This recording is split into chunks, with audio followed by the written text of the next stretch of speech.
Asprilla, un tio pel que has pagat 18 milions, eren? Has pagat 18 milions l'any que et van marxar a Savinho, l'any que et va marxar Dobbik, i han quedat 3 partits seguits sense jugar. No és que entressis a la banqueta, sense jugar. I els que ha jugat... Aquesta temporada, més dubtes que... L'any passat algun dia se li encenia i deies, hosti, quin regat que fot per aquí, que bé que es mou, a més té molta velocitat, és un tio molt dinàmic.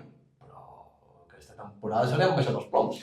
És que jo crec que ja em sap greu dir-ho, perquè no tinc ni cap predilecció ni cap animadversió per cap jugador. Bé, predilecció per alguns sí, però m'encantaria que tots ho féssim molt bé perquè això repercutiria en el benefici col·lectiu. Però és que jo a Asprilla no li he vist ni una desena part del que li esperava veure.